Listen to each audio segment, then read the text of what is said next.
నీ భర్త నుండి, నీ భార్య నుండి పరిపూర్ణతను కోరుతున్నట్లయితే నీలో ఆ పరిపూర్ణత ఉందా, నీ స్థాయి అలా ఉందా అనేది పరిశీలన చేసుకుని నువ్వు ఏం ఆశిస్తున్నావో అది ముందు నువ్వు ఇవ్వగలిగితే ఖచ్చితంగా కుటుంబంలో అద్భుతాలు జరుగుతాయి. ఆల్రైట్.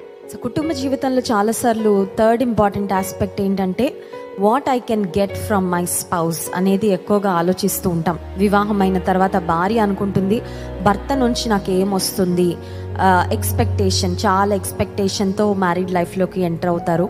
సో భర్త కూడా అలాగే ఎక్స్పెక్టేషన్ ఉంటుంది, భర్త కూడా నా భార్య నుంచి నాకు ఏమొస్తుంది, భార్య ఏం తీసుకొస్తుంది, భార్య ఒకవేళ ఏం సంపాదిస్తుంది, భార్య నాకు ఎలా ప్రయోజనకరంగా ఉంటుందని. కానీ కుటుంబ జీవితం నిజంగా ఆశీర్వాదకరంగా ఉండాలంటే we must focus on what we can give rather than what we can get.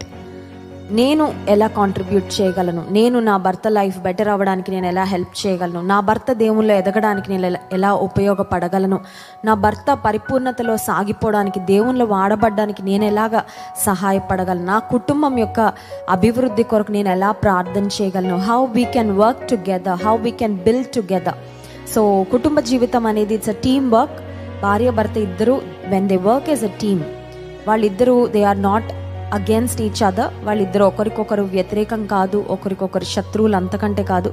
So ఇద్దరు కలిసి ఒక టీమ్గా దేవుని సహాయంతో ముందుకు వెళ్ళినప్పుడు, and too many expectations lead to frustration.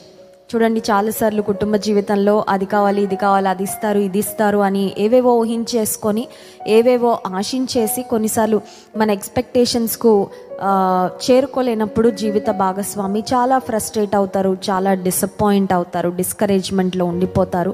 So కుటుంబ జీవితంలో when we think about what I can give, how I can contribute, how I can be a blessing to my partner అని ఆలోచించగలిగినప్పుడు కుటుంబ జీవితం ఖచ్చితంగా ఆశీర్వాదకరంగా ఉంటుంది.